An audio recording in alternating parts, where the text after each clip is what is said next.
꿈속에서 나는 내가 짝사랑하는 사람이 최고라고 말했을 뿐이었는데 눈을 떠보니 린카이웨이와 똑같이 생긴 여자가 내 눈앞에 나타났다. 그녀는 증오에 가득 차 나를 재촉하며 민정국에 가서 이혼하라고 했다. 내가 입을 열기도 전에 그녀는 뒤돌아 내 방을 나갔다. 나는 멍하니 침대에서 일어나 밖으로 나갔다. 여자는 소파에 앉아 냉담한 표정을 짓고 있었다. 나는 머리를 극적이며 물었다.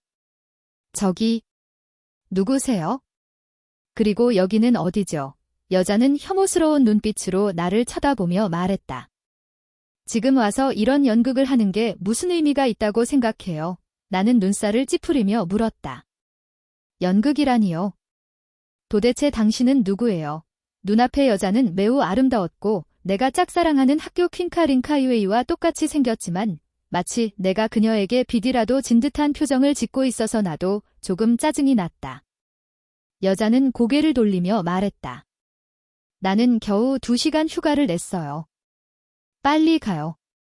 그리고 신분증, 호구부, 혼인신고서 챙겨오는 거 잊지 말고요. 그녀는 내 얼굴을 보고 싶지 않은 듯 했다. 말을 마치고 다시 일어나 밖으로 나갔고 문이 닫히는 소리에 갑자기 심장이 쿵쾅거렸다. 설마 귀신을 만난 건 아니겠지? 나는 속으로 생각했다. 방으로 돌아오니 바닥에는 맥주병과 담배꽁초가 널브러져 있었고 퀴퀴한 술 냄새가 채 가시지 않았다. 나는 머리를 극적였다. 머리가 터질 것 같았다. 도대체 무슨 일이지? 그때 밖에서 초조한 듯 문을 두드리는 소리가 들렸다. 분명히 그 미친 여자겠지? 재촉하는 거겠지에 나는 눈을 굴려 고개를 돌려 서랍에서 혼인신고서를 발견했다.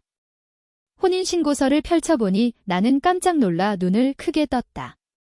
서류에 있는 사진은 분명 나와 린카이웨이의 공동사진이었다. 나는 황급히 이마를 쳤다. 분명히 꿈을 꾸고 있는 거야. 내가 린카이웨이와 결혼했다니 믿을 수 없었다. 하지만 이 꿈은 왜 이렇게 생생한 걸까? 그리고 깰 기미도 보이지 않는다. 설마 내가 타임슬립을 한 건가? 내가 린카이웨이와 결혼했다니 내 마음은 설레었다. 하지만 지금 보니 린카이웨이가 나와 이혼하고 싶어하는 것 같아서 움찔하지 않을 수 없었다. 나는 린카이웨이를 나의 여신으로 여겼다.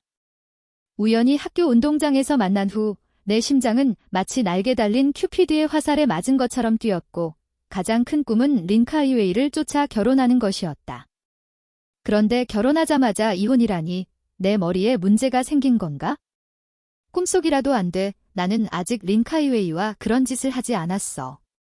나는 고개를 흔들어 머릿속의 음란한 생각들을 떨쳐버리고 내가 정말로 타임슬립을 했다는 것을 어렴풋이 느꼈다. 나는 휴대폰을 집어들었다.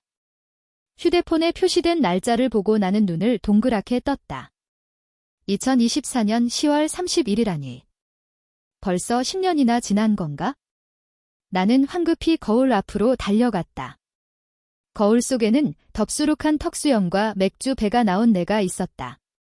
이게 나라고? 식스팩은 어디 간 거야? 나는 이 꾀죄죄한 청년과 학교에서 그나마 괜찮았던 나를 연결하기가 어려웠다.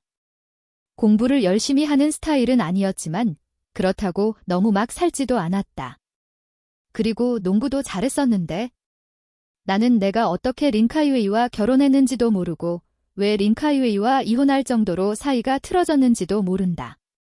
이해가 안 된다. 부모님은 특별히 부유한 것은 아니었지만 작은 건설업체를 운영하는 사장님으로 수천만 원은 있었는데 왜 내가 린카이웨이와 함께 이 낡고 가난한 집에서 살고 있는 걸까? 정신을 차린 나는 황급히 휴대폰으로 엄마에게 전화를 걸었다. 죄송합니다. 없는 번호입니다. 다시 확인해 주세요.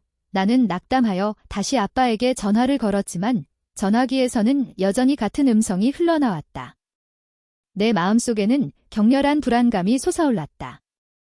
그때 밖에서 다시 문을 두드리는 소리가 들렸다. 아직 안 끝났어요. 내가 지각해서 월급 깎이는 거 보고 싶어요. 금방 나갈게요. 잠깐만 기다려요. 나는 문 밖으로 소리쳤다. 다행히 휴대폰에는 위챗 앱이 있었다. 나는 황급히 위챗을 켰다. 메시지 목록이 가장 먼저 나타났지만 거의 텅 비어 있었다. 희미하게 몇 개의 메시지만 있었다. 맨 위에는 린카이웨이와의 채팅이 있었다. 내일 아침 서류에 도장 찍기로 한 거 잊지 말아요. 이것이 가장 최근 메시지였고 어젯밤 11시에 보낸 것이었다. 나는 답장하지 않았다. 그 전 메시지는 일주일도 더 된 것이었다. 오늘 야근하는데 쇠쇠 학교 데리러 올 수 있어요? 시간 없어. 알아서 해. 그리고 그 위에는 더 이상 메시지가 없었다. 아마도 대화 기록을 지웠을 것이다. 내 머리가 터질 것 같았다. 마치 나와 린카이웨이는 오래전부터 감정이 틀어진 것 같았고 그것은 일방적인 것만은 아니었다. 린카이웨이, 쇠쇠는 누구지? 내 딸이 아니겠지? 린카이웨이와의 채팅창 아래에는 내가 기억하지 못하는 TLI 바오바오라는 닉네임이 있었다. 프로필 사진은 매우 매혹적이었고 20대 초반 정도로 보였다. 셀카인지 아닌지는 알 수 없었다. 자기야, 오늘 밤에 올 거야? 오늘 밤은 안 돼. 다음에 이렇게 2개의 메시지만 있었고 그것도 어젯밤에 보낸 것이었다. 내 손이 떨려왔고 침을 삼키지 않을 수 없었다. 설마 내가 외도를 한 건가? 이 때문에 린카이웨이와 사이가 틀어진 걸까? 정말 짐승 같은 놈이네. 다른 메시지들은 친구들과의 메시지였다. 방즈와의 채팅도 있었는데 방즈의 본명은 주방이고 고등학교 시절부터 대학교까지 가장 친했던 친구였다. 하지만 방즈와의 채팅을 열어보니 3개월도 더 전에 보낸 그럼 됐어 라는 말밖에 없었다. 이 말은 방즈가 보낸 것이었고 나는 답장하지 않았다.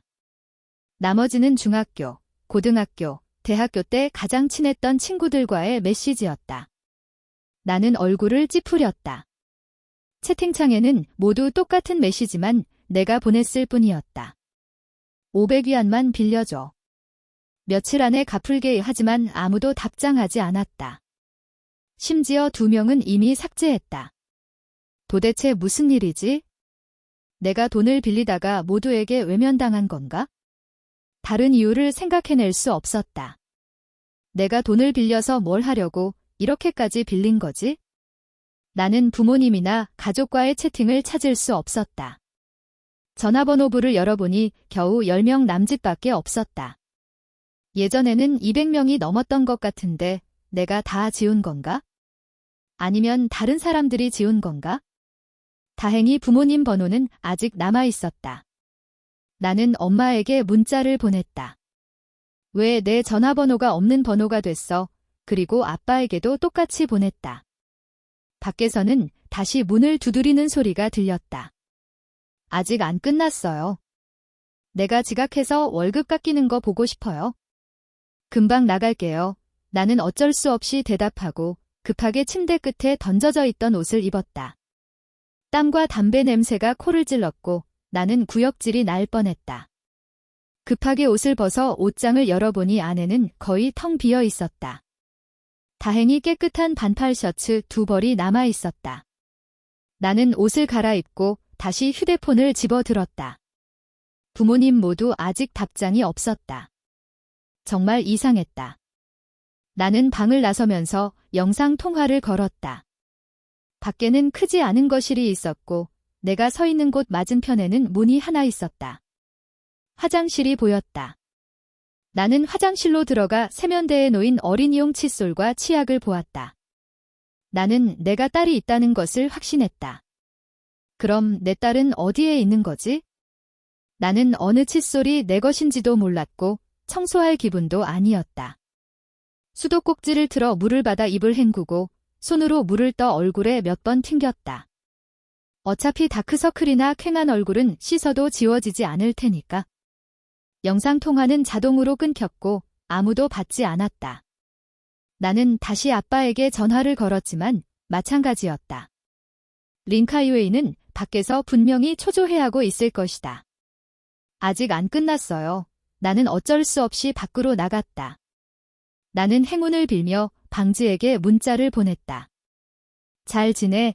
내가 가장 알고 싶은 것은 지금 나와 린카이웨이가 도대체 어떻게 된 일인지, 그리고 내 부모님은 또 무슨 일인지였다.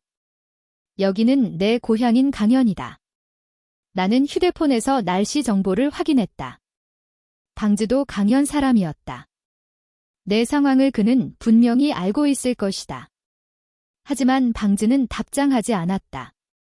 나는 문을 열었다. 린카이웨이는 나를 흘끗 보더니 아무 말도 없이 고개를 돌려 걸어갔다. 그녀의 눈빛은 너무나 냉담했고 거의 혐오하는 듯했다. 나는 밖을 둘러보았다. 많은 곳에 균열이 생겼고 시멘트 바닥에는 검은 곰팡이가 피어 있었고 잡초가 자라고 있었다. 왼쪽에는 붉은 벽돌로 지어진 낮은 건물들이 일렬로 서 있었고 건물 끝에는 늙은 농나무 몇 그루와 경사진 길이 있었다. 나는 여기가 어딘지 알았다. 초등학교 때 놀러 온 적이 있었다. 그때 초등학생 한 명이 여기에 살았는데 무슨 기관의 집이었던 것 같다. 하지만 그 기관은 해체된 지 오래되었다. 벌써 몇 년이나 지난 거지? 왜 내가 이런 허름한 곳에 살고 있는 걸까? 아마 위험 가옥이 되었을 텐데 아직 철거되지 않았나 보다. 린카이웨이, 나는 린카이웨이가 10m 이상 떨어진 것을 보고 소리쳐 불렀다. 린카이웨이는 멈춰서서 휴대폰을 보았다. 방즈는 아직 답장하지 않았다. 린카이웨이는 고개를 돌렸다. 쾌한 모습이었지만 여전히 아름다웠고 마음을 흔들리게 했다. 그녀는 눈살을 찌푸렸다. 약간 이해가 안 된다는 표정이었지만 아무 말도 하지 않고 그저 나를 쳐다보았다. 나는 재빨리 다가가 말했다. 이호는 좀 더 기다려줄 수 없을까? 나 기억상실증에 걸렸어. 나는 내 상황을 어떻게 설명해야 할지 몰랐다. 무슨 의미가 있다고 생각해요? 린카이웨이는 깊은 냉소를 드러냈다. 그녀는 내 말을 전혀 믿지 않았다. 이 사람은 오래전부터 믿을 수 없는 사람이었다. 정말이야. 나 정말 기억상실증에 걸렸어. 린카이웨이는 나를 깊숙이 쳐다보았다. 그녀의 눈에는 슬픔이 스쳐 지나갔지만 여전히 냉담했다. 당신은 나를 죽도록 괴롭혀야 속이 시원하겠어요. 나는 내가 무슨 짓을 했기에 린카이웨이를 이렇게까지 상처 입혔는지 몰랐다. 내 눈앞에 있는 성숙한 린카이웨이를 보니 갑자기 가슴이 답답해지는 것을 느꼈다. 진짜야. 맹세할 수 있어. 나는 속삭였지만 린카이웨이는 코웃음을 쳤다. 당신처럼 맹세를 밥 먹듯이 하는 사람의 맹세가 효력이 있다면 당신은 벌써 벼락을 맞았을 거예요. 당신은 도대체 뭘 원하는 거죠? 나는 놀라 물었다. 아무것도 원하지 않아. 그저 당신이 나를 믿어주길 바랄 뿐이야. 불가능해요. 린카이웨이는 단호하게 말했다. 나는 약간 눈살을 찌푸리며 물었다. 우리 딸도 있잖아. 이름이 쇠쇠 맞지? 당신은 이혼하면 쇠쇠는 생각 안 해. 나는 쇠쇠를 통해 린카이웨이의 마음을 돌리고 싶었다. 설사 일시적으로라도 이 상황을 늦추고 싶었다. 부모의 이혼은 분명히 아이에게 큰 영향을 미칠 테니까. 쇠쇠 때문이 아니라면 내가 당신에게 이렇게 많은 기회를 줬을 거라고 생각해요. 린카이웨이는 다시 고개를 돌렸다. 그녀의 눈에는 다시 증오가 스쳐 지나갔다. 더 이상 가식 떨지 마요. 그리고 쇠쇠 얘기도 꺼내지 마요. 당신은 우리 아이의 아빠가 될 자격도 없어요. 그녀의 눈가가 약간 붉어졌다. 당신은 집안에 있는 모든 것, 돈으로 바꿀 수 있는 모든 것을 당신에게 주기로 했어요. 나는 쇠쇠만 있으면 돼요? 당신은 나에게 뭘 더 원하는 거죠? 내 빚을 갚으라고요? 빚지고 또 빚지고 당신은 당신이 얼마나 많은 빚을 졌는지 알기나 해요. 나 정말 기억상실증에 걸렸어. 지금은 대학교 졸업하기 전 일만 기억나. 이혼하더라도 괜찮으니 지난 몇 년 동안 무슨 일이 있었는지 말해줄 수 없어. 린카이웨이는 의심스러운 눈빛으로 나를 쳐다보았다. 오늘 당신은 정말 이상하네요. 눈빛조차 예전과 달라요. 그녀는 심지어 내 눈에서 슬픔을 보았다. 하지만 내가 예전에 했던 일들을 생각하면 그녀의 마음속에 일었던 파문은 재빨리 사라졌다. 이제 이런 것들은 중요하지 않다. 나는 당신에게 이혼해달라고, 나와 쇠쇠를 놔달라고 간청할 뿐이에요. 당신은 쇠쇠를 만날 수 없나요? 나는 린카이웨이와 헤어지기 싫었고 타임슬립 하자마자 아내와 딸을 잃고 싶지도 않았다. 심지어 내 딸이 몇 살인지 어떻게 생겼는지조차 모른다. 린카이웨이의 모습을 보면 내 딸은 분명히 옥처럼 사랑스러운 아이일 텐데. 안 돼요. 이혼하기 전에는 절대로 당신이 우리 아이를 만나게 할 수 없어요. 하지만 이 말은 린카이웨이의 민감한 부분을 건드린 것 같았다. 그녀는 갑자기 격한 반응을 보이며 눈을 부릅뜨고 나를 쳐다보았다. 나는 나도 모르게 몸을 떨었고 가슴이 답답해지는 것을 느꼈다. 도대체 내가 무슨 짓을 했기에 하늘과 사람이 모두 분노하는 걸까? 설마 내 딸에게조차 상처를 준 건가? 나는 더 이상 무슨 말을 해야 할지 몰랐다. 아무리 눈치가 없는 나라도 린카이웨이의 마음속에는 더 이상 나에 대한 믿음이 남아있지 않다는 것을 알 수 있었다. 하지만 나는 이런 어렴풋한 상태로 이혼하고 싶지 않았다. 내 발걸음은 매우 느렸다. 언덕길을 따라 올라갔다가 끝에서 다시 내려오는 길을 따라 걷다 보니 이 낡은 아파트를 벗어나게 되었다. 린카이웨이는 손을 흔들어 택시를 불렀다. 그녀는 조수석에 탔고 나는 어쩔 수 없이 뒷좌석에 탔다. 민정국으로 가주세요. 린카이웨이는 택시기사에게 말했다. 나는 눈살을 찌푸리며 휴대폰을 꺼내 위챗 앱을 켰다. 어떻게 된 거야? 방지가 마침내 답장했다. 나는 생각에 잠긴 후 답장했다. 나 기억상실증에 걸렸어. 지난 몇 년 동안 내 주변에서 무슨 일이 있었는지 알아? 필요 없어. 그 돈은 필요 없어. 앞으로 우리 연락하지 말자. 주방은 이렇게 답했다. 모두가 나를 외면하고 나의 명성은 땅에 떨어졌다. 나는 씁쓸하게 웃었다. 설마 방즈마저 나를 믿지 않는 건가? 나는 다시 문자를 보냈다. 나 정말 기억상실증에 걸렸어, 방즈. 너는 내 가장 친한 친구잖아. 예전에 내가 너에게 잘못한 일이 있다면 미안해. 내가 너에게 얼마나 빚졌는지 말해줘. 돈은 반드시 갚을게. 하지만 지금은 정말로 무슨 일이 있었는지 알아야 해. 내 부모님 전화번호는 없는 번호가 됐고 영상통화도 아무도 안 받아. 무슨 일이 생긴 건 아냐? 몇 분 후 주방이 답장했다. 너 정말 기억상실증에 걸린 거야? 정말이야. 지금은 대학교 졸업하기 전 일만 기억나. 심지어 4학년 때 일도 기억 안 나. 내 부모님은 감옥에 갔어. 감옥에 갔다고? 무슨 일로? 내 심장이 쿵 내려앉았다. 내 부모님이 감옥에 갔다고? 구체적으로 어떻게 된 일인지 나도 잘 몰라. 당신이 말하기를 프로젝트에서 뇌물을 줘서 그런 것 같다고 했어. 누가 끌어들인 것 같다고 하고. 그럼 그들은 어디에 갇혀 있고 얼마나 있어야 해?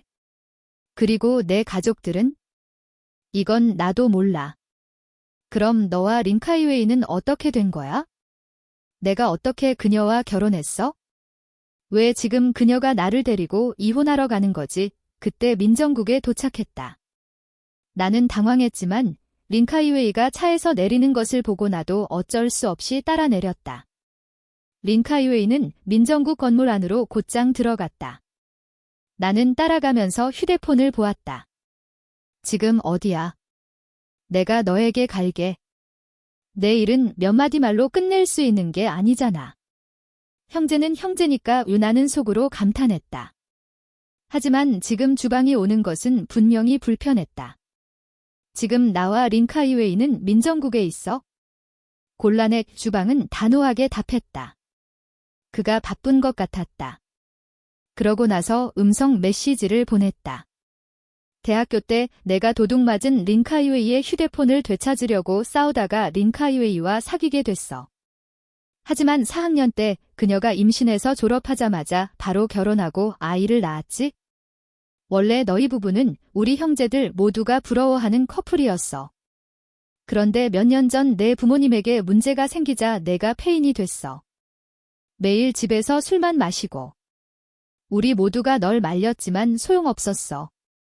그러다가 도박에 빠져서 온갖 온라인 대출을 다 받았다고 하던데.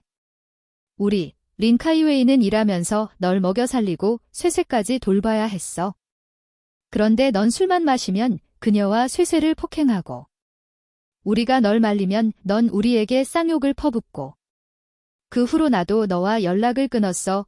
도박에 빠져 가정폭력을 휘두르다니. 나는 주방의 음성 메시지를 매우 작게 줄여 휴대폰을 귀에 바짝 대고 들었다. 가슴이 답답해지는 것을 느꼈다. 정말 순도 100%의 짐승 같은 놈이네. 내가 그런 사람이 되다니 상상하기 어려웠다. 하지만 이것은 예고된 일이었는지도 모른다. 나는 고생을 모르고 자랐다. 부모님의 사업이 실패하고 감옥에 가자 아마도 충격을 견디지 못하고 성격이 완전히 변해버렸을 것이다. 나는 고개를 들어 하늘을 쳐다보았다. 눈부신 햇빛 때문에 눈이 시큰거렸다. 하늘이 나에게 잘못을 바로잡을 기회를 주고 있는 걸까? 고마워. 나는 방지에게 답장하고 서둘러 린카이웨이를 쫓아갔다. 린카이웨이는 발걸음을 멈추고 고개를 돌렸다. 여전히 눈살을 찌푸리고 있었다. 나는 그녀의 눈을 똑바로 쳐다보며 고개를 약간 숙였다. 내가 잘못했어. 지난 몇 년 동안 당신에게 잘못했어. 나에게 기회를 한 번 더 줄 수 없을까? 내가 변해서 당신과 쇠쇠가 행복한 삶을 살 수 있도록 노력할게. 너무나 급한 나머지 나는 내가 방금 기억상실증에 걸렸다고 말한 것을 잊어버렸다. 린카이웨이의 입가에 냉소가 떠올랐다. 아까 당신이 기억상실증에 걸렸다고 말하지 않았나요? 이제 기억이 돌아온 거예요? 혹시 주방에게 물어본 거예요? 나는 황급히 말했다. 그러고 나서 휴대폰을 꺼내 린카이웨이에게 보여주었다. 린카이웨이는 여전히 냉담한 표정을 지으며 말했다. 당신이 뻔뻔스럽게 주방과 연락해서 당신과 함께 연극을 하라고 시킨 거예요? 됐어요. 나는 당신을 영원히 믿지 않을 거예요. 만약 당신이 정말로 변하고 싶다면 나와 함께 가서 수속을 밟으세요. 잠시 기다려줄 수 없어요? 내 모습을 지켜봐줘요. 린카이웨이는 고개를 저었다. 나는 더 이상 기다릴 인내심이 없어요. 그녀는 고개를 돌려 걸어갔다. 흐릿하고 고통스러운 표정으로 걸어가는 사람은 뜨거운 햇살보다 더 강렬하게 내 영혼을 꿰뚫었다. 내가 지금의 내가 아니라 대학생 시절의 나라고 말하고 싶었지만 린카이웨이의 마음속에서 내 신뢰는 이미 무너져 내렸기에 무슨 말을 해도 소용없을 것 같았다. 나는 묵묵히 린카이웨이를 따라 행정 건물로 들어가 3층으로 올라가 번호표를 뽑고 줄을 섰다. 시간은 빠르게 흘러갔고 어느새 우리 차례가 되었다. 이 서류에 도장을 찍으면 나와 린카이웨이는 남남처럼 될지도 모른다. 설령 내가 나중에 성공한다고 해도 린카이웨이가 마음을 바꿀 가능성은 희박할 것이다. 심지어 내가 한 번도 만나본 적 없는 쇠쇠와 함께 다른 남자의 아내가 되어 있을 수도 있다. 내 마음은 걷잡을 수 없이 쉬고 썼다. 린카이웨이, 내가 정말 기억상실증에 걸렸어. 내가 당신과 쇠쇠에게 보상할게. 기회를 한 번 더 줄 수 없을까? 나는 목이 메어 말했다. 결국 눈물이 쏟아졌다. 덩치 큰 남자가 갑자기 울음을 터뜨리자 주변 사람들이 놀라 나를 쳐다봤다.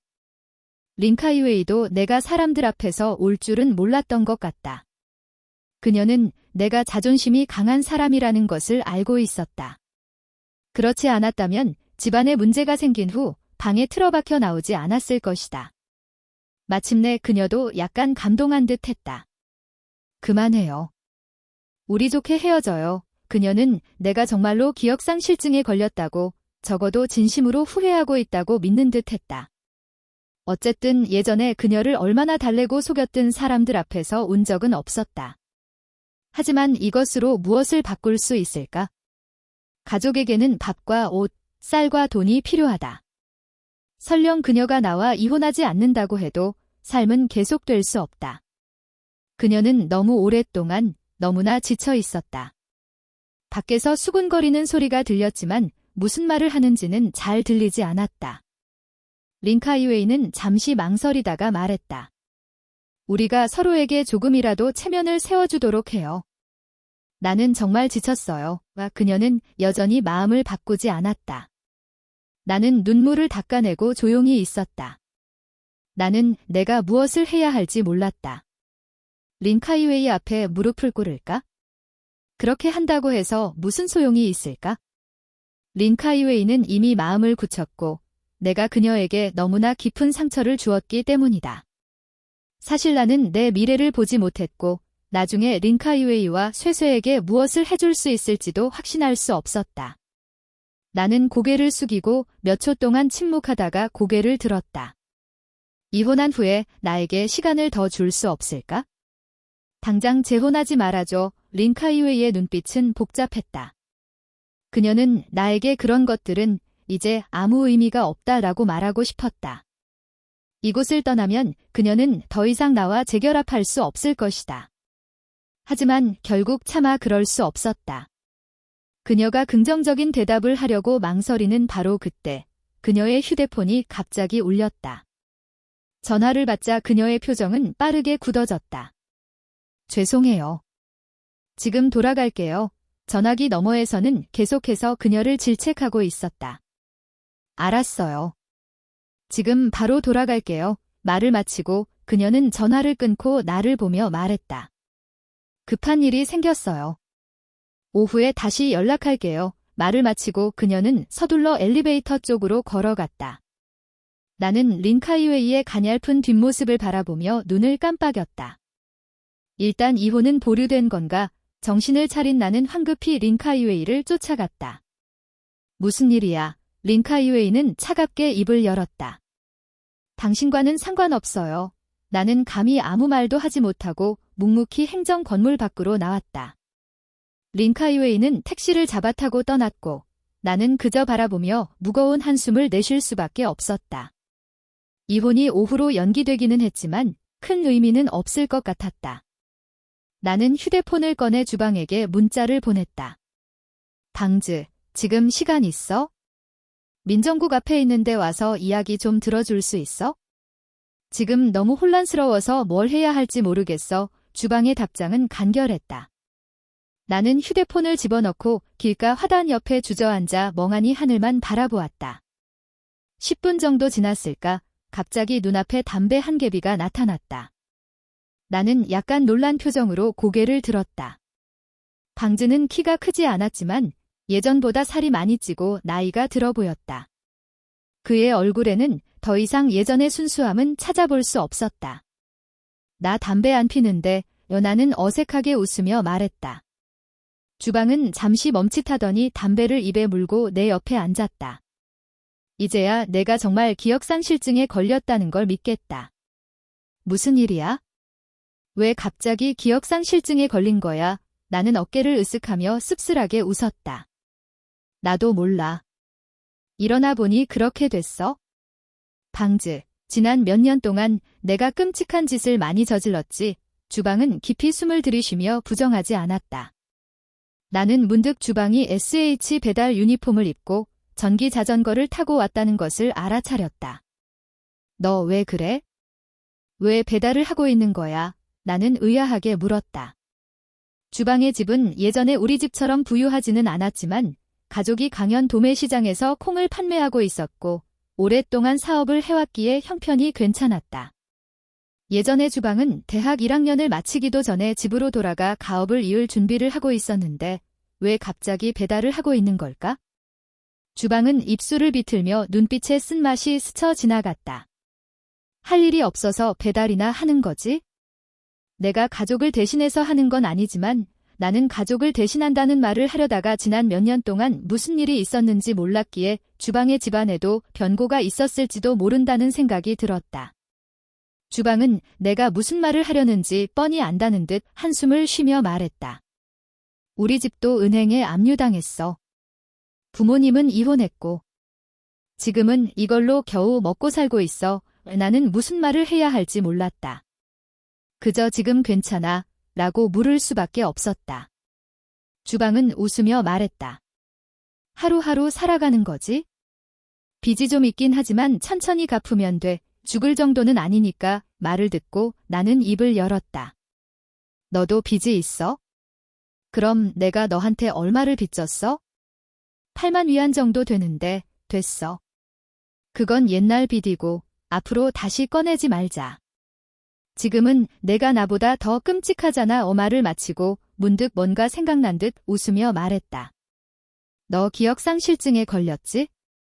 지금 나를 보면 아저씨 같겠네. 나는 울면서도 웃었다. 확실히 그래? 하지만 오늘 아침 나도 거울을 봤어. 우리 둘 다 풍상을 겪은 아저씨들이지. 주방은 호탕하게 웃었다. 그래, 내가 너한테 빚진 8만 위안. 갚을 수 있으면 갚아. 나도 내가 지금 쉽지 않다는 걸 알아. 유나는 고개를 저으며 말했다. 아니야, 이 돈은 반드시 갚을게. 형제끼리라도 갚아야지. 주방은 고개를 끄덕이며 말했다. 그래. 내가 정말로 갚고 싶다면 나중에 시간 될 때 줘. 너도 지금 쉽지 않잖아. 이나는 머리를 극적이며 말했다. 근데 지금 돈을 어떻게 벌어야 할지 모르겠어. 뭐 좋은 아이디어라도 있어. 주방은 씁쓸하게 웃으며 고개를 저었다. 나도 지금 배달하고 있는데 무슨 조언을 해줄 수 있겠어? 지금 돈 벌기 정말 힘들어. 우리 둘 다 기술도 없고 공장에 들어가거나 배달을 하는 수밖에. 이 말을 듣고 나는 입을 열었다. 나 대학교 졸업장은 있을 텐데. 내가 건설 기술 전공이잖아. 최고의 학교는 아니지만 그래도 주요 학교니까. 취업하는 건 어렵지 않을 거야. 나는 확신에 차서 말했다. 주방은 고개를 갸우뚱하며 나를 쳐다보았다. 하지만 졸업하고 내 회사에서 2년 동안 일했잖아. 밖에 나간 적도 없고. 지금 건설 현장에 가고 싶다고 해도 높은 연봉을 받기는 힘들 거야. 말을 하면서 민정국 안쪽을 쳐다봤다. 너와 린카이웨이는 어떻게 된 거야? 정말 헤어지는 거야? 그녀가 급한 일이 생겨서 오후에 다시 연락하기로 했어. 주방은 한숨을 쉬었다. 린카이웨이는 정말 좋은 사람인데 지난 몇 년 동안 내가 정말 잘못했어. 내가 좀 더 일찍 기억상실증에 걸렸다면 이런 지경까지는 오지 않았을 텐데. 지금 와서 구원하기는 힘들 거야. 형제로서 나도 도와줄 수 있는 게 없네. 그러고 나서 다시 말했다. 내가 기억상실증에 걸렸다니 지금 린카이웨이와 이혼하는 기분이 어때? 기분이 뭐 어떻겠어? 실현당한 기분이지. 가슴이 너무 아파. 지난 몇 년 동안 내가 왜 이렇게 됐는지 이해가 안 돼. 주방은 담배를 다 피우고 다시 한 개비를 꺼내 물었다. 정말 안타깝지만 내 생각에는 근본적인 원인이 돈 때문인 것 같아. 내가 돈을 벌 수 있다면 린카이웨이가 마음을 바꿀지도 모르지. 나는 주방이 담배에 너무 의존한다는 사실에 놀랐다. 그는 값싼 담배만 피우고 있었다. 정말 살면 살수록 퇴보하는구나. 나는 고개를 끄덕였다. 그래. 나도 그렇게 생각해. 근데 내가 빚이 너무 많아. 지금 돈을 어디서 벌어야 할지 모르겠어. 너 말고 나한테 돈 빌려준 사람이 또 있어. 주방은 고개를 끄덕였다. 여기저기서 다 빌렸어. 소흑, 아내, 그리고 다른 사람들한테도. 내가 아는 사람들은 모두 다 빌렸다고 보면 돼. 나는 한숨만 쉬었다. 소흑의 본명은 류빈이고 내 중학교 친구야. 나중에 너랑도 친해졌지? 아내는 류하이인데 걔도 내 고등학교 친구고. 내 일은 그 사람들한테는 말하지 마. 아마 내가 그 사람들하고도 사이가 안 좋아졌을 거야. 돈을 벌면 연락할게. 주방은 동의했다. 그러고 나서 침묵이 흘렀다. 내 휴대폰에 쇠쇠 사진 있어. 나는 갑자기 물었다. 주방은 잠시 당황하더니 잠아 있을 거야. 예전에 내 집에 밥 먹으러 갔을 때 찍었거든 하고 휴대폰을 뒤적거렸다. 그는 사진 몇 장을 찾아냈다. 그 사진들은 찍은 지 꽤 된 듯했다. 린카이웨이는 여전히 청초하고 아름다웠고 옆에는 3살 정도 된 여자아이가 앉아 있었다. 정말 사랑스러웠다. 엄마와 딸 모두 활짝 웃고 있었다. 나는 그 아이의 모습을 보며 마음속 깊은 곳에서 친근감을 느꼈고 가슴이 녹아내리는 듯 했다. 쇠쇠 이름이 뭐야? 주방은 웃음을 참지 못하고 너 기억상실증에 걸려서 딸 이름까지 잊은 거야? 하고 말했다. 고쇠, 내 고씨, 린카이웨이의 설식. 나는 다시 씁쓸하게 웃으며 눈앞의 사진에서 눈을 뗄 수 없었다. 주방은 옆에서 복잡한 눈빛으로 나를 바라봤다. 이혼하지 마, 제발 이혼하지 마, 아니면 빨리 뭐라도 해서 돈을 벌어. 그러면 린카이웨이가 너에게 기회를 줄지도 몰라. 어쨌든 몇 년 동안 쌓아온 감정이 있으니까 나는 연신 고개를 끄덕였다. 주방은 휴대폰을 나에게 건네주며 기 사진들 보내줄게 하고 말했다. 그러고 나서 너 부르러 온 김에 내가 뭘 할 수 있을지 알아보려고 왔어 하고 덧붙였다. 솔직히 나는 내가 이렇게까지 몰락할 줄은 몰랐어. 아직 친척집에도 안 갔지? 둘째, 이모랑 작은 아저씨는 모두 내가 가장 친하게 지내던 친척들이잖아. 심지어 주방 너도 돈을 그렇게 많이 빌렸는데 나는 의심할 여지 없이 다른 친척들에게도 폐를 많이 끼쳤을 것이다. 지금 당장은 그들을 볼 면목이 없다. 우선 일자리를 구하거나 번듯한 일을 해야 그들에게 희망을 보여줄 수 있을 것이다. 번듯한 일을 구하려면 직업소개소에 가거나 인터넷을 찾아봐야지. 내 학력으로 취업하는 건 어렵지 않아. 너무 높은 연봉만 바라지 않으면? 근데 그 전에 린카이웨이에게 뭐라도 보여줘야 하지 않겠어? 뭘 보여줘야 하는데? 나는 답답해하며 물었다. 주방은 잠시 생각하더니 길거리에서 풍선을 팔아보는 건 어때? 얼마 전에 번화가에 갔는데 아이들이 그런 걸 들고 다니는 걸 많이 봤거든. 장사도 잘 되는 것 같고 하고 말했다. 나는 머리를 극적였다. 창피한 게 아니라 이거 자본이 얼마나 필요해? 하고 물었다. 글쎄, 그건 나도 잘 모르겠는데 도매 시장에서는 한 개에 1위안 정도 하는 것 같아. 번화가에서는 8에서 10위안에 팔 수 있을 거야. 말을 마치고 나를 힐끔 쳐다보며 말했다. 며칠 후에 우리 딸 미아오미아오랑 루오루오가 학교에 가는데 나는 신용카드 갚을 돈도 부족해. 너에게 겨우 이 정도밖에 못 주겠다. 돈이 부족하면 나한테 연락해. 위챗으로 200위안이 들어왔다는 알림이 떴다. 나는 복잡한 표정으로 주방을 바라봤다. 방아. 내 마음이 떨려왔다. 이런 형제를 만난 건 정말 큰 행운이다. 있을데없는 소리 하지 마. 겨우 200위안밖에 안 되잖아. 주방은 내 말을 잘랐다. 그러고 나서 다시 웃으며 말했다. 근데 이 200위안으로 돈을 벌면 꼭 갚아야 한다. 안 갚으면 앞으로 너랑 안 놀 거야. 개새끼야. 하하. 당연히 갚지. 나는 웃으며 말했다. 타임슬립 후 처음으로 진심으로 즐거웠다. 미아오미아오랑 루오루오는 내 딸이야? 둘 다 아들이야. 딸이야. 주방은 고개를 끄덕이며 자랑스러운 표정을 지었다. 쌍둥이 딸이야. 쌍둥이는 정말 복덩어리야. 몇 살이야? 유치원 다니고 있어? 내 딸 쇠쇠보다 1살 어리지. 소설. 나는 약간 놀랐다. 왜 주방이 쇠쇠 앞에 소자를 붙였을까? 예전에 너희는 린카이웨이를 대설이라고 부르고 딸은 소설이라고 불렀잖아. 나는 속으로 웃으며 따뜻함을 느꼈다. 성격이 변하기 전에는 분명 린카이웨이를 정말 사랑했겠지. 그러고 나서 갑자기 생각났다. 그럼 내 딸 쇠쇠도 학비를 내야 하는 거잖아? 당연하지. 내 딸 쇠쇠도 올해 큰 반에 올라가야지. 근데 린카이웨이가 학비는 이미 준비해놨을 거야. 지난 몇 년 동안 너는 한 푼도 벌지 못하고 도박에 빠져서 탕진했잖아.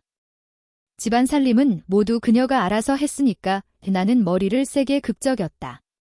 내 책임을 다하고 싶었지만 며칠 후면 개학인데 정말 돈을 구할 방법이 없었다. 나는 일어나 옷을 털고 말했다. 알았어. 그럼 일단 그렇게 하자. 나는 도매시장에 풍선을 사러 갈게. 너는 내 일이나 해. 그래. 무슨 일 있으면 전화하고. 주방은 나에게 쓸데없는 예 차리지 말라며 말했다. 데려다 줄게. 지금 손님도 없으니까 주방은 턱을 치켜들며 전기자전거 옆으로 걸어가 안장을 툭툭 쳤다. 그러고 나서 나는 올라탔고 주방은 몇 번 휘청거리더니 곧 안정적으로 도매시장을 향해 출발했다. 다만 내가 알아차리지 못한 것은 주방이 자전거를 운전하는 동안 눈가가 점점 젖어들었다는 것이다. 나는 풍선 도매시장 홍은거리에 도착했다. 이곳은 강연에서 가장 오래된 도매시장으로 지금까지도 다양한 물건을 판매하고 있다. 예전에 주방의 집도 이곳에서 콩을 팔았다. 6층짜리 건물이 도매시장 뒤쪽에 있었고 주방은 어릴 때부터 이 시장에서 자랐다. 당연히 이곳에는 그를 아는 사람들이 많았다. 그는 나를 데리고 시장을 돌아다니며 풍선을 도매로 파는 가게를 빠르게 찾아냈다. 나는 흥정을 할 줄 몰랐지만 다행히 주방이 누구 아들지라고 말하고 몇 마디 좋은 말을 덧붙여서 사장님을 기분 좋게 만들었다. 도매 가격에서 1화를 더 할인받았다. 알루미늄 풍선은 애들이 가지고 노는 건데 도매 가격이 주방이 말한 대로 개당 1.3위안이었다. 1화를 할인해서 개당 1.2위안에 살 수 있었다. 나는 150개를 도매로 샀다. 사실 이 정도 숫자는 도매라고 할 수도 없었다. 주방의 얼굴을 봐서 그렇지 사장님이 1.5위안에도 팔지 않았을지도 모른다. 게다가 공기주입기도 하나 샀다. 그러고 나서 주방은 나를 데리고 큰 검은색 배낭을 사러 갔다. 돈이 부족해서 주방이 10위안을 더 보탰다. 나는 문득 주방이 나를 이곳에 데려온 이유가 내가 200위안을 가지고 딴짓을 할까 봐 안심이 안 돼서 그런 게 아닐까 하는 생각이 들었다. 하지만 마음속에는 슬픔은 전혀 없었고 따뜻함만 흘러넘쳤다. 이제 어디로 갈 거야? 돌아가야지. 다시 풍선 가게로 돌아와 모든 공기 주입기를 배낭에 넣었다. 주방이 나에게 물었다. 나는 바로 번화가로 갈 거야. 의 주방은 아무 말도 하지 않았다. 이렇게 햇볕이 강한데 번화가에는 사람이 있을 리가 없어. 내가 돈을 벌고 싶어도 그렇게 벌면 안 돼. 그러고 나서 덧붙여 말했다. 비취호 옆에는 사람이 좀 있을 거야? 문 앞에서 팔아보는 건 어때? 더워도 참아야겠지만. 비취호가 어디 있는 그늘에 드리운 그림자와 고통스런 표정은 태양보다 더 강렬하게 마음을 꿰뚫었다. 나는 지금의 내가 아니라 대학생 시절의 나라고 말하고 싶었지만 임혜위의 마음속에선 이미 신뢰가 무너져 무슨 말을 해도 소용없을 것 같았다. 묵묵히 임혜위를 따라 행정 건물 안으로 들어가 3층으로 올라가 번호표를 뽑고 줄을 섰다. 시간은 쏜살같이 흘렀고 어느새 우리 차례가 되었다. 이 서류에 도장을 찍으면 나와 임혜위는 남남처럼 될지도 모른다. 설령 나중에 성공한다 해도 임혜위가 마음을 바꿀 가능성은 희박할 것이다. 심지어 내가 한 번도 만나본 적 없는 설설과 함께 다른 남자의 아내가 되어 있을 수도 있다. 내 마음은 걷잡을 수 없이 쉬고 썼다. 임혜위 씨, 사실 나 기억상실증에 걸렸어요. 당신과 설설에게 보상할게요. 기회를 한 번 더 주실 수 없을까요? 나는 목이 메어 말했다. 결국 눈물이 쏟아졌다. 덩치 큰 남자가 갑자기 울음을 터뜨리자 주변 사람들이 놀라 나를 쳐다봤다. 임혜위도 내가 사람들 앞에서 울 줄은 몰랐던 것 같다. 그녀는 내가 자존심이 강한 사람이라는 것을 알고 있었다. 그렇지 않았다면 집안에 문제가 생긴 후 방에 틀어박혀 나오지 않았을 것이다. 마침내 그녀도 약간 감동한 듯 했다. 그만해요. 우리 좋게 헤어져요. 그녀는 내가 정말로 기억상실증에 걸렸다고 적어도 진심으로 후회하고 있다고 믿는 듯 했다. 어쨌든 예전에 그녀를 얼마나 달래고 속였던 사람들 앞에서 운 적은 없었다. 하지만 이것으로 무엇을 바꿀 수 있을까? 가족에게는 밥과 옷, 쌀과 돈이 필요하다. 설령 그녀가 나와 이혼하지 않는다고 해도 삶은 계속될 수 없다. 그녀는 너무 오랫동안 너무나 지쳐 있었다. 밖에서 수군거리는 소리가 들렸지만 무슨 말을 하는지는 잘 들리지 않았다. 임혜위는 잠시 망설이다가 말했다. 우리가 서로에게 조금이라도 체면을 세워주도록 해요. 나는 정말 지쳤어요. 그녀는 여전히 마음을 바꾸지 않았다. 나는 눈물을 닦아내고 조용히 있었다. 나는 내가 무엇을 해야 할지 몰랐다. 임혜위 앞에 무릎을 꿇을까? 그렇게 한다고 해서 무슨 소용이 있을까? 임혜위는 이미 마음을 굳혔고 내가 그녀에게 너무나 깊은 상처를 주었기 때문이다. 사실 나는 내 미래를 보지 못했고 나중에 임혜위와 설설에게 무엇을 해줄 수 있을지도 확신할 수 없었다. 나는 고개를 숙이고 몇 초 동안 침묵하다가 고개를 들었다. 이혼한 후에 나에게 시간을 더 줄 수 없을까요? 당장 재혼하지 말아줘. 임혜위의 눈빛은 복잡했다. 그녀는 나에게 그런 것들은 이제 아무 의미가 없다라고 말하고 싶었다. 이곳을 떠나면 그녀는 더 이상 나와 재결합할 수 없을 것이다. 하지만 결국 차마 그럴 수 없었다. 그녀가 긍정적인 대답을 하려고 망설이는 바로 그때 그녀의 휴대폰이 갑자기 울렸다. 전화를 받자 그녀의 표정은 빠르게 굳어졌다. 죄송해요. 지금 돌아갈게요. 전화기 너머에서는 계속해서 그녀를 질책하고 있었다. 알았어요. 지금 바로 돌아갈게요. 말을 마치고 그녀는 전화를 끊고 나를 보며 말했다. 급한 일이 생겼어요. 오후에 다시 연락할게요. 말을 마치고 그녀는 서둘러 엘리베이터 쪽으로 걸어갔다.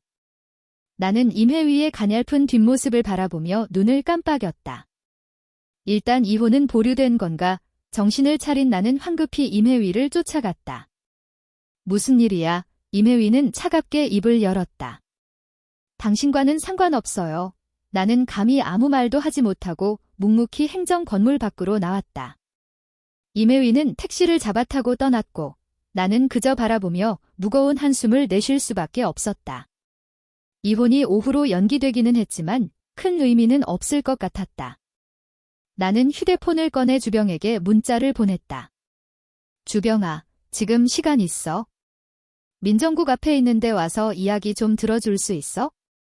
지금 너무 혼란스러워서 뭘 해야 할지 모르겠어. 주병의 답장은 간결했다. 나는 휴대폰을 집어넣고 길가 화단 옆에 주저앉아 멍하니 하늘만 바라보았다. 10분 정도 지났을까? 갑자기 눈앞에 담배 한 개비가 나타났다. 나는 약간 놀란 표정으로 고개를 들었다. 주병은 키가 크지 않았지만 예전보다 살이 많이 찌고 나이가 들어 보였다. 그의 얼굴에는 더 이상 예전의 순수함은 찾아볼 수 없었다. 나 담배 안 피는데. 나는 어색하게 웃으며 말했다. 주병은 잠시 멈칫하더니 담배를 입에 물고 내 옆에 앉았다. 이제야 내가 정말 기억상실증에 걸렸다는 걸 믿겠다. 무슨 일이야? 왜 갑자기 기억상실증에 걸린 거야? 나는 어깨를 으쓱하며 씁쓸하게 웃었다. 나도 몰라. 일어나 보니 그렇게 됐어? 주병아, 지난 몇 년 동안 내가 끔찍한 짓을 많이 저질렀지. 주병은 깊이 숨을 들이쉬며 부정하지 않았다. 나는 문득 주병이 SH 배달 유니폼을 입고 전기 자전거를 타고 왔다는 것을 알아차렸다. 너 왜 그래? 왜 배달을 하고 있는 거야? 나는 의아하게 물었다. 주병의 집은 예전에 우리 집처럼 부유하지는 않았지만 가족이 강연 도매시장에서 콩을 판매하고 있었고 오랫동안 사업을 해왔기에 형편이 괜찮았다. 예전에 주병은 대학 1학년을 마치기도 전에 집으로 돌아가 가업을 이을 준비를 하고 있었는데 왜 갑자기 배달을 하고 있는 걸까? 주병은 입술을 비틀며 눈빛에 쓴맛이 스쳐 지나갔다. 할 일이 없어서 배달이나 하는 거지? 내가 가족을 대신해서 하는 건 아니지만 나는 가족을 대신한다는 말을 하려다가 지난 몇 년 동안 무슨 일이 있었는지 몰랐기에 주병의 집안에도 변고가 있었을지도 모른다는 생각이 들었다. 주병은 내가 무슨 말을 하려는지 뻔히 안다는 듯 한숨을 쉬며 말했다. 우리 집도 은행에 압류당했어. 부모님은 이혼했고 지금은 이걸로 겨우 먹고 살고 있어. 나는 무슨 말을 해야 할지 몰랐다. 그저 지금 괜찮아 라고 물을 수밖에 없었다. 주병은 웃으며 말했다. 하루하루 살아가는 거지? 빚이 좀 있긴 하지만 천천히 갚으면 돼. 죽을 정도는 아니니까. 말을 듣고 나는 입을 열었다. 너도 빚이 있어? 그럼 내가 너한테 얼마를 빚졌어? 8만 위안 정도 되는데. 됐어. 그건 옛날 빚이고 앞으로 다시 꺼내지 말자. 지금은 내가 나보다 더 끔찍하잖아. 말을 마치고 문득 뭔가 생각난 듯 웃으며 말했다. 너 기억상실증에 걸렸지? 지금 나를 보면 아저씨 같겠네. 나는 울면서도 웃었다. 확실히 그래? 하지만 오늘 아침 나도 거울을 봤어. 우리 둘 다 풍상을 겪은 아저씨들이지. 주병은 호탕하게 웃었다. 그래, 내가 너한테 빚진 8만 위안. 갚을 수 있으면 갚아. 나도 내가 지금 쉽지 않다는 걸 알아. 유나는 고개를 저으며 말했다. 아니야, 이 돈은 반드시 갚을게. 형제끼리라도 갚아야지. 주병은 고개를 끄덕이며 말했다. 그래. 내가 정말로 갚고 싶다면 나중에 시간 될 때 줘. 너도 지금 쉽지 않잖아. 이나는 머리를 극적이며 말했다. 근데 지금 돈을 어떻게 벌어야 할지 모르겠어. 뭐 좋은 아이디어라도 있어. 주병은 씁쓸하게 웃으며 고개를 저었다. 나도 지금 배달하고 있는데 무슨 조언을 해줄 수 있겠어? 지금 돈 벌기 정말 힘들어. 우리 둘 다 기술도 없고 공장에 들어가거나 배달을 하는 수밖에. 이 말을 듣고 나는 입을 열었다. 나 대학교 졸업장은 있을 텐데. 내가 건설 기술 전공이잖아. 최고의 학교는 아니지만 그래도 주요 학교니까. 취업하는 건 어렵지 않을 거야. 나는 확신에 차서 말했다. 주병은 고개를 갸우뚱하며 나를 쳐다보았다. 하지만 졸업하고 내 회사에서 2년 동안 일했잖아. 밖에 나간 적도 없고. 지금 건설 현장에 가고 싶다고 해도 높은 연봉을 받기는 힘들 거야. 말을 하면서 민정국 안쪽을 쳐다봤다. 너와 임혜위는 어떻게 된 거야? 정말 헤어지는 거야? 그녀가 급한 일이 생겨서 오후에 다시 연락하기로 했어. 주병은 한숨을 쉬었다. 임혜위는 정말 좋은 사람인데 지난 몇 년 동안 내가 정말 잘못했어. 내가 좀 더 일찍 기억상실증에 걸렸다면 이런 지경까지는 오지 않았을 텐데. 지금 와서 구원하기는 힘들 거야. 형제로서 나도 도와줄 수 있는 게 없네. 그러고 나서 다시 말했다. 내가 기억상실증에 걸렸다니 지금 임혜위와 이혼하는 기분이 어때? 기분이 뭐 어떻겠어. 실현당한 기분이지. 가슴이 너무 아파. 지난 몇 년 동안 내가 왜 이렇게 됐는지 이해가 안 돼.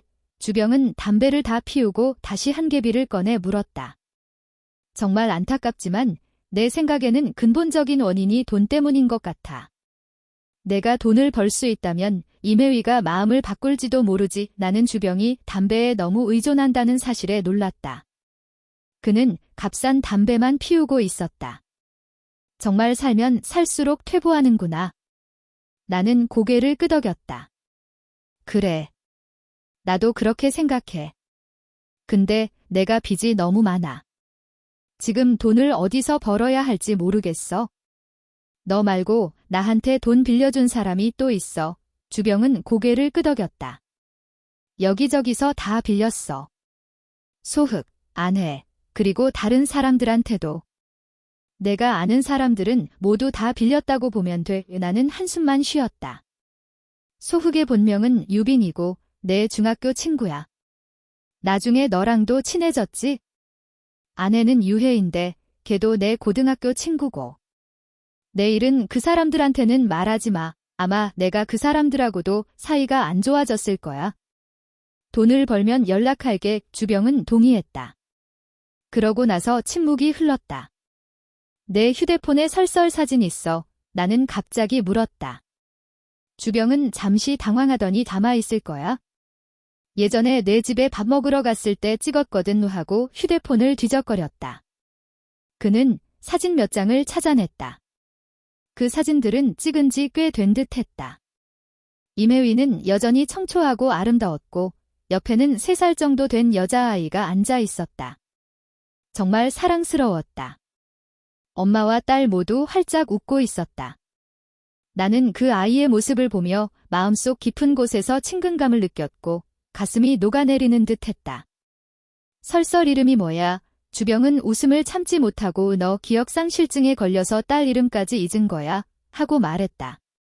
고설, 내 고씨, 임해 위에 설시 나는 다시 씁쓸하게 웃으며 눈앞의 사진에서 눈을 뗄 수 없었다. 주병은 옆에서 복잡한 눈빛으로 나를 바라봤다. 이혼하지 마, 제발 이혼하지 마, 아니면 빨리 뭐라도 해서 돈을 벌어. 그러면 임혜위가 너에게 기회를 줄지도 몰라. 어쨌든 몇 년 동안 쌓아온 감정이 있으니까 나는 연신 고개를 끄덕였다. 주병은 휴대폰을 나에게 건네주며 기 사진들 보내줄게 하고 말했다. 그러고 나서 너 부르러 온 김에 내가 뭘 할 수 있을지 알아보려고 왔어 하고 덧붙였다.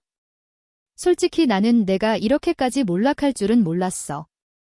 아직 친척 집에도 안 갔지? 둘째, 이모랑 작은 아저씨는 모두 내가 가장 친하게 지내던 친척들이잖아.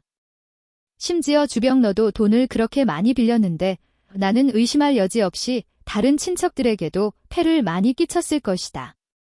지금 당장은 그들을 볼 면목이 없다. 우선 일자리를 구하거나 번듯한 일을 해야 그들에게 희망을 보여줄 수 있을 것이다. 번듯한 일을 구하려면 직업소개소에 가거나 인터넷을 찾아봐야지. 내 학력으로 취업하는 건 어렵지 않아.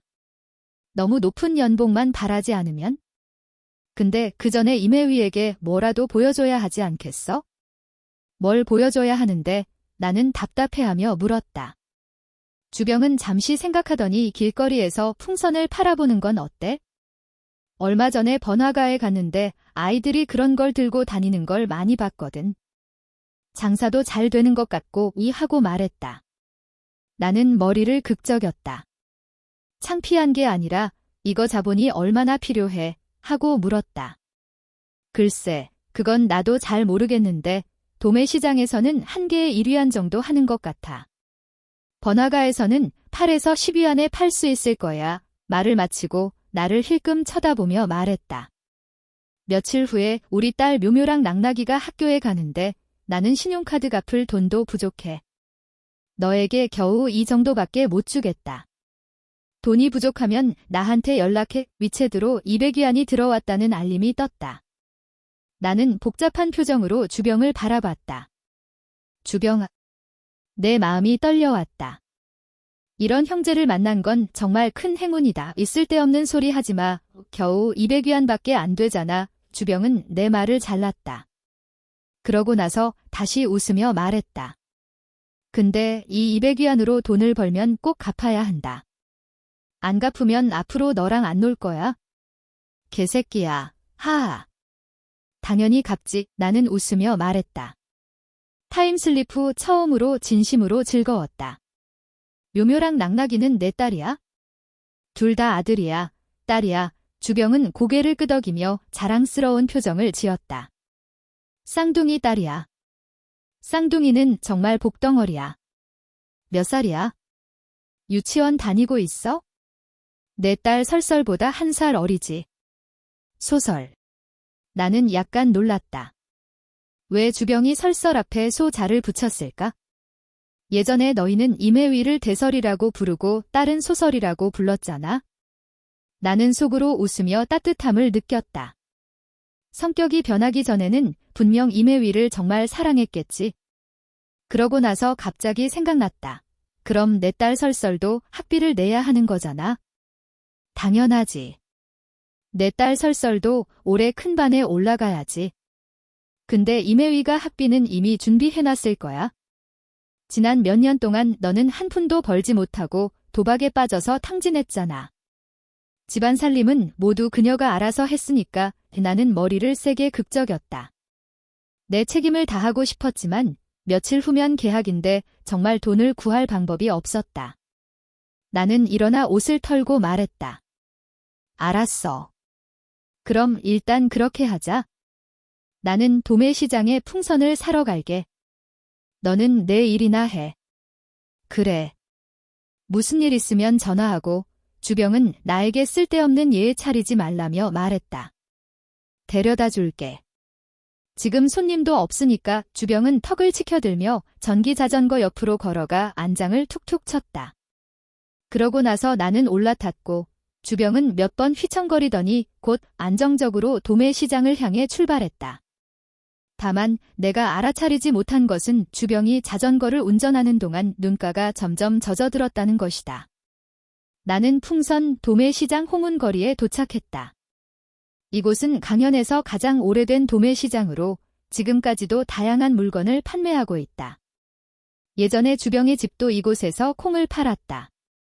6층짜리 건물이 도매시장 뒤쪽에 있었고 주병은 어릴 때부터 이 시장에서 자랐다. 당연히 이곳에는 그를 아는 사람들이 많았다.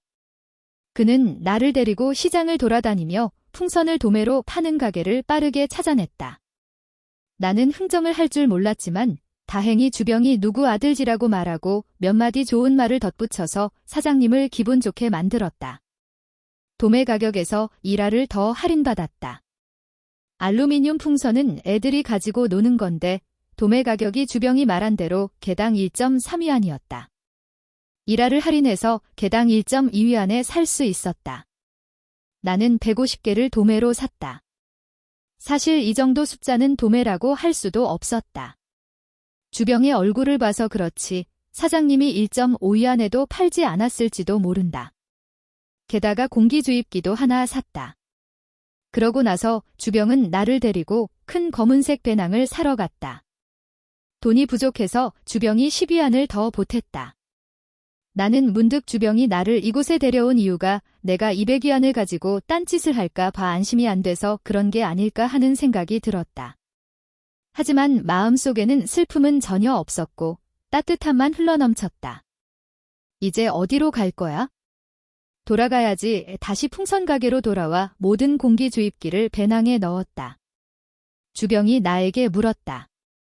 나는 바로 번화가로 갈 거야. 주병은 아무 말도 하지 않았다. 이렇게 햇볕이 강한데 번화가에는 사람이 있을 리가 없어. 내가 돈을 벌고 싶어도 그렇게 벌면 안 돼. 그러고 나서 덧붙여 말했다. 비치호 옆에는 사람이 좀 있을 거야? 문 앞에서 팔아보는 건 어때? 더워도 참아야겠지만. 비치호가 어디 있는 얼굴에는 여전히 굳은 표정이 역력했다. 주머니에서 돈을 꺼내 10위안짜리 지폐 한 장을 꺼내 건네자 나는 멍하니 서 있었다. 돈을 거슬러 줄 생각은 전혀 하지 못했던 것이다. 주머니에는 현금이 한 푼도 없었다. 돈을 건네봤자 여자는 자, 맘에 드는 걸로 골라봐 하고 미소 지으며 여자아이에게 말했다. 나는 조금 당황하며 죄송한데 현금이 없어서요.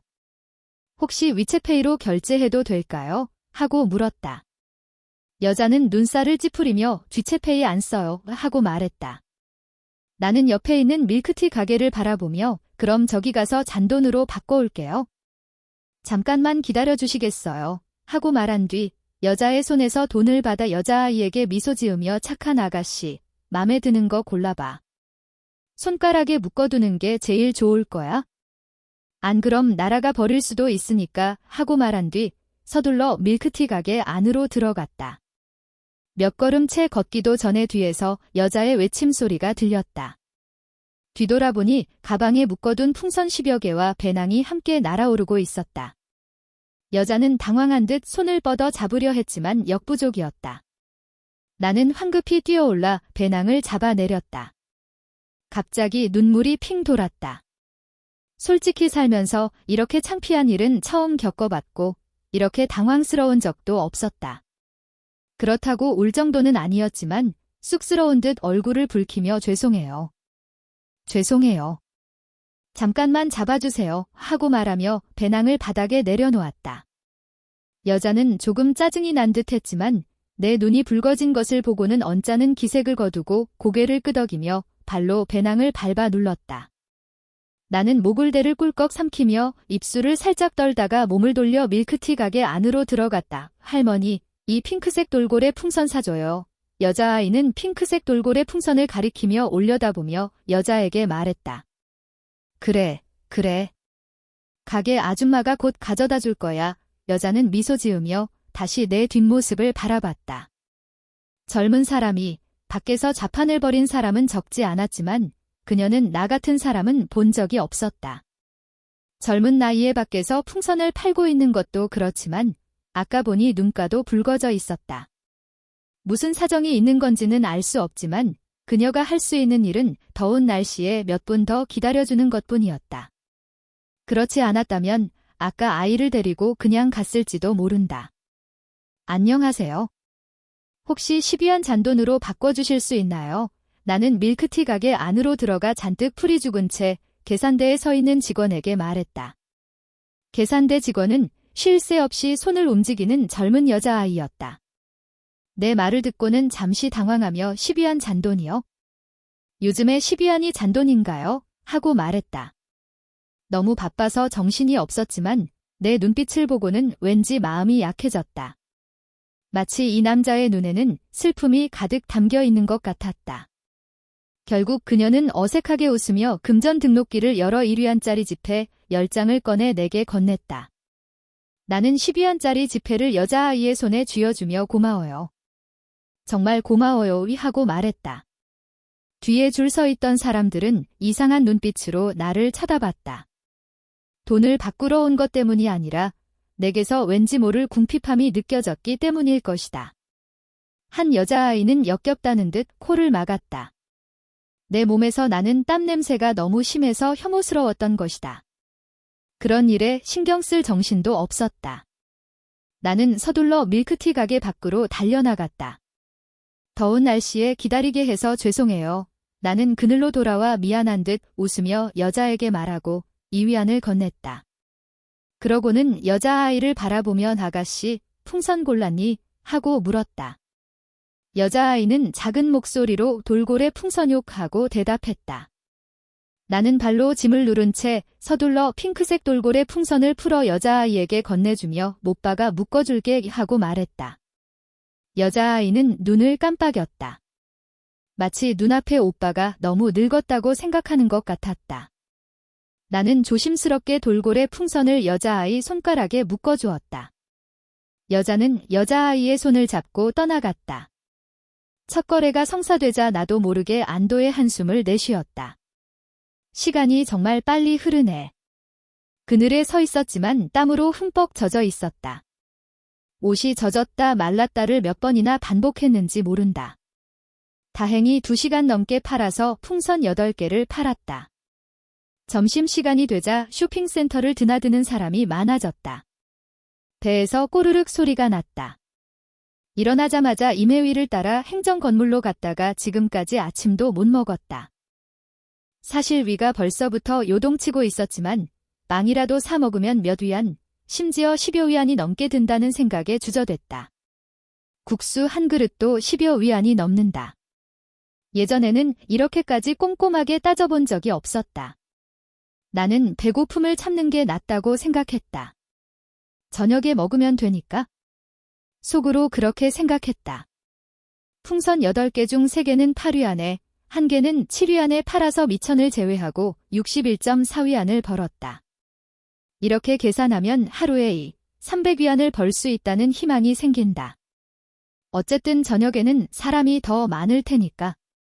하지만 설설의 학비는 몇천 위안이나 된다. 어떻게 해도 부족하다. 내가 1위안을 아꼈으면 임혜위에게 1위안을 더 줄 수 있다. 나는 그렇게 참기로 했다. 오후 2시쯤 피크 시간이 지나자 손님이 뜸해졌다.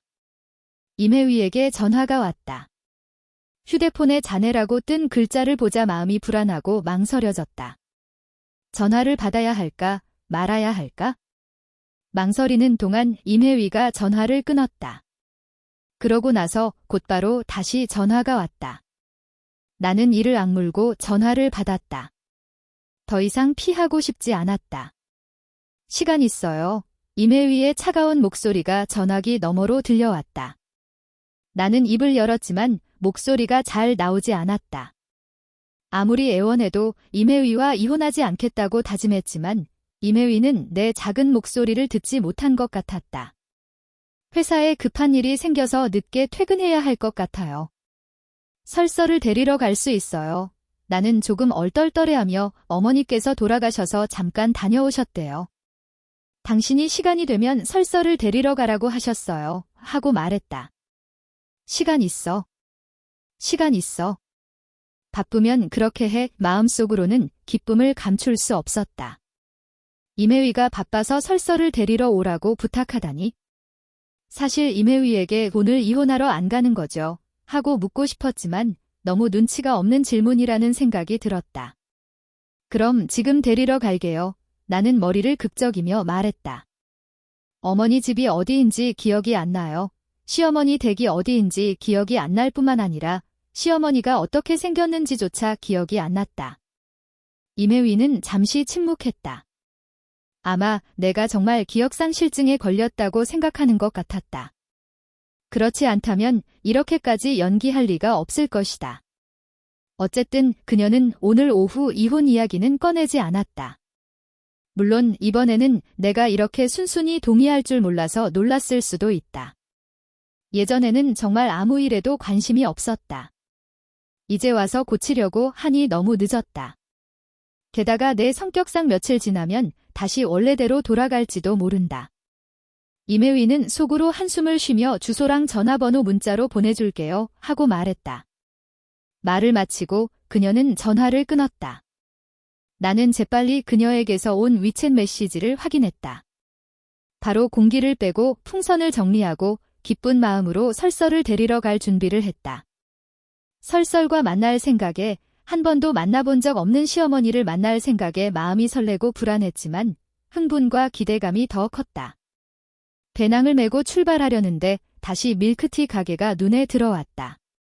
예전의 주병은 술만 마시면 꽐라가 돼서 설설말이 끝나자마자 고개를 끄덕이며 방을 나섰다.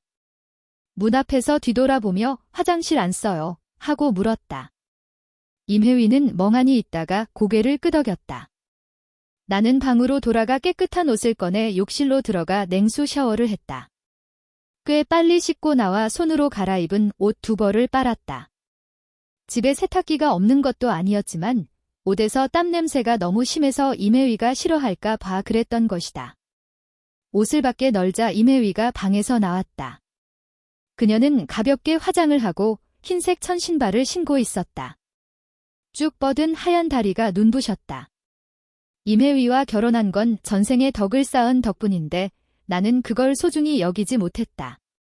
나는 임혜위에게 미소 지으며 출근해야지 하고 말했다. 임혜위는 잠시 멍하니 있다가 고개를 끄덕였다. 점심이랑 저녁은 배달시켜 먹어요. 돈 보내줄게. 나는 괜찮아. 돈 있어? 하고 말했다. 임혜위는 더 이상 아무 말도 하지 않고 떠났다. 설설은 8시가 넘어서야 일어났다. 내가 옆에 있는 것을 보고는 자빠우 하고 불렀다.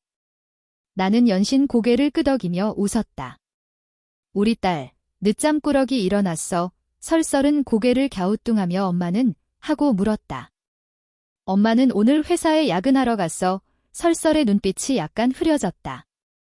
별로 기뻐하는 것 같지 않았다. 학교에 있는 시간을 제외하고는 당연히 임혜위와 함께 있고 싶을 것이다. 외할머니, 외할아버지 댁에서 아무리 잘해줘도 엄마 옆에 있는 것만 못할 것이다. 아이들은 표현을 잘 못하지만 감정이 없는 것은 아니다. 지금 내 마음속에서 내 위치는 당연히 임혜위만 못할 것이다. 나는 마음이 아려왔다. 우리 귀염둥이 아빠랑 아침 먹으러 가고 풍선 팔러 갈까 하고 설설의 머리를 쓰다듬었다. 설설은 순순히 고개를 끄덕였다. 아이가 너무 착해서 마음이 아팠다.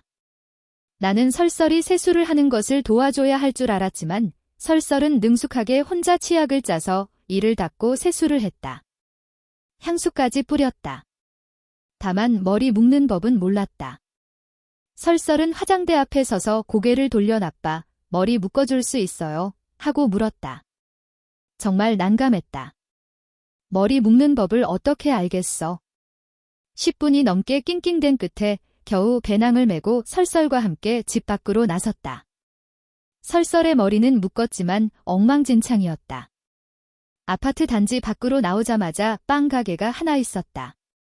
나는 설설에게 우리 빵 먹을까? 하고 물었다. 설설은 고개를 끄덕였다. 또래 아이들보다 훨씬 더 착했다. 나는 설설을 데리고 빵 가게에 들어가 소보로빵 2개와 팥빙수 1개를 샀다. 그리고 내 것을 물어본 후 설설에게 공보빵 2개와 두유 1개를 더 사줬다. 지금 물가가 싸지 않아서 이걸 다 사는데 9.5위안이나 들었다. 조금 마음이 아팠다. 비취호로 가는 길에 주병에게 문자를 보내 깨어났는지 물었다. 시간이 있으면 비취호로 와서 어제 빌린 돈을 갚겠다고 말했다. 비취호에 도착하자 나는 설설과 함께 평소에 앉던 곳에 앉아 풍선을 꺼내 바람을 넣기 시작했다. 사실 이 시간에는 비취호 주변에 사람이 거의 없었다. 대부분 노인들이 산책을 하거나 회사원들이 바쁘게 걸어 다닐 뿐이었다. 당연히 비취호에서 일하거나 가게를 운영하는 사람들이 차를 몰고 오는 모습도 볼 수 있었다. 그걸 보면서 부러워했다. 어제 주병이 나에게 졸업하자마자 집에서 차를 사줬는데 나중에 집안에 일이 생겨서 다 팔아버렸다고 말했던 게 생각났다. 다시는 차를 몰 기회가 없을지도 모른다. 아빠, 안녕하세요. 갑자기 누군가 내 생각을 끊었다. 고개를 들어보니 밀크티 가게 아가씨였다. 아, 안녕하세요. 옆비비는 미소를 지으며 약간 의아한 표정을 지었다. 아침부터 여기서 풍선을 팔고 계셨군요. 집에 있어도 할 일이 없어서요. 사실 제대로 된 일을 찾고 싶었는데 어제 휴대폰으로 찾아봤지만 마땅한 게 없더라고요. 인터넷에 있는 일자리는 풍선 파는 것보다 수입이 적고 지금은 설설을 돌봐야 해서 제대로 된 일자리를 찾기가 더 힘들어요. 설설이 학교에 갈 때까지 기다려야죠. 나는 최선을 다하겠다고 말했다. 옆비비는 엄지손가락을 치켜세우며 힘내세요 하고 말했다. 나는 어깨를 으쓱하며 어쩔 수 없죠. 먹고 살아야 하니까 하고 말했다. 말을 마친 옆비비는 밀크티 가게 안으로 들어갔다.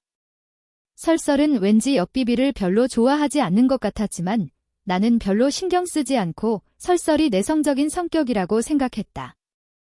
옆비비가 밀크티 가게에 들어간 지 몇 분 후 유니폼을 입고 나와 손에 토끼 그림이 그려진 사탕 몇 개를 들고 설설에게 건넸다. 설설아, 사탕 먹을래? 설설은 약간 탐나는 듯 했지만 고개를 저었다. 옆비비는 조금 당황하며 웃으며 사탕 안 좋아하니? 우유 사탕 싫어 하고 물었다. 설설은 아무 말도 하지 않았다. 착한 옆비비도 조금 당황한 듯 했다. 나는 옆비비의 손에서 토끼 그림이 그려진 사탕을 받아 설설에게 건네며 설설아, 고맙다고 해야지 하고 말했다. 그제야 설설은 작은 목소리로 감사합니다 하고 말했다. 옆비비는 설설의 머리를 쓰다듬으며 착하네 하고 말하고 가게로 돌아갔다. 이런 행동은 큰 은혜라고 할 수는 없었지만 내 마음을 따뜻하게 했다. 오전 8시부터 10시까지 손님이 한 명도 없었다. 햇볕이 점점 강렬해지자 나는 설설을 데리고 쇼핑센터 안으로 들어갔다. 설설이 지루해할까 봐 걱정됐기 때문이다. 설설을 데리고 쇼핑센터 안에 있는 장난감 가게에 가서 자석 블록 한 세트를 사줬다. 20위안 정도 들었다. 주병이 10시 30분에 찾아왔다. 장사 잘 돼. 나는 고개를 저었다. 오전에 얘들이 너무 없어. 지금까지 2개밖에 못 팔았어. 주병은 어안이 벙벙해하며 그럼 나한테 돈 갚아하고 말했다. 나는 웃으며 저제 보니까 300위안 넘게 있더라 하고 말했다. 주병은 눈살을 찌푸리며 아무 말도 하지 않았다. 주머니에서 돈을 꺼내 215위안을 꺼내 주병에게 건넸다. 주병은 웃기다는 듯 이렇게 꼼꼼하게 계산할 필요 없어. 15위안도 돈이잖아. 아침 2끼는 먹을 수 있는데 하고 말했다. 그러고는 갑자기 감탄하며 내가 지금 이러는 게 더 낫긴 한데 아직도 내가 진짜인지 의심스러워 하고 덧붙였다. 나는 눈을 부릅뜨며 나 기억상실증에 걸린 것뿐이야. 귀신의 시인 게 아니라고. 내가 아니면 누구겠어 하고 말했다. 주병은 돈을 받아 내 옆에 앉아 나와 임혜위의 상황을 물었다. 나는 좀 나아진 것 같아 하고 말하며 설설을 불러 주병에게 삼촌한테 인사해 하고 말했다. 설설은 당연히 주병을 기억하고 순순히 삼촌 하고 불렀다. 아이가 데리고 나가라고 했으니 기회는 있을 거야? 좀 더 노력해봐. 주병은 눈을 찡긋하며 내게 말했다. 설설 앞이라 이혼 이야기를 직접적으로 꺼내지 못했던 것이다. 나는 힘차게 고개를 끄덕였다. 주병은 내 옆에 앉아 담배 2개비를 피우고는 보리를 보러 갔다. 나는 계속 풍선을 팔았다. 점심시간이 되자 사람들이 많아져 풍선 5개를 더 팔았다. 어제와 비슷한 매출이었다. 게다가 오늘은 희한하게 젊은 잘겠습니다. 나는 고개를 끄덕이며 방을 나섰다. 문 앞에서 뒤돌아보며 화장실 안 써요 하고 물었다. 임혜위는 멍하니 있다가 고개를 끄덕였다. 나는 방으로 돌아가 깨끗한 옷을 꺼내 욕실로 들어가 냉수 샤워를 했다. 꽤 빨리 씻고 나와 손으로 갈아입은 옷 2벌을 빨았다. 집에 세탁기가 없는 것도 아니었지만 옷에서 땀 냄새가 너무 심해서 임혜위가 싫어할까 봐 그랬던 것이다. 옷을 밖에 널자 임혜위가 방에서 나왔다. 그녀는 가볍게 화장을 하고 흰색 천신발을 신고 있었다. 쭉 뻗은 하얀 다리가 눈부셨다. 임혜위와 결혼한 건 전생에 덕을 쌓은 덕분인데 나는 그걸 소중히 여기지 못했다. 나는 임혜위에게 미소 지으며 출근해야지 하고 말했다. 임혜위는 잠시 멍하니 있다가 고개를 끄덕였다. 점심이랑 저녁은 배달시켜 먹어요? 돈 보내줄게. 나는 괜찮아. 돈 있어? 하고 말했다. 임혜위는 더 이상 아무 말도 하지 않고 떠났다. 설설은 8시가 넘어서야 일어났다.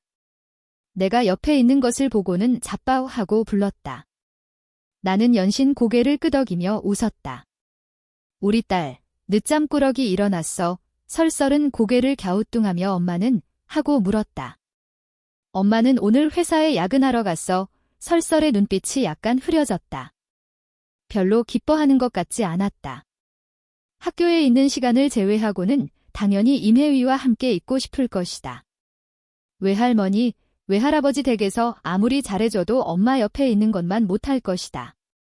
아이들은 표현을 잘 못하지만 감정이 없는 것은 아니다. 지금 내 마음속에서 내 위치는 당연히 임혜위만 못할 것이다.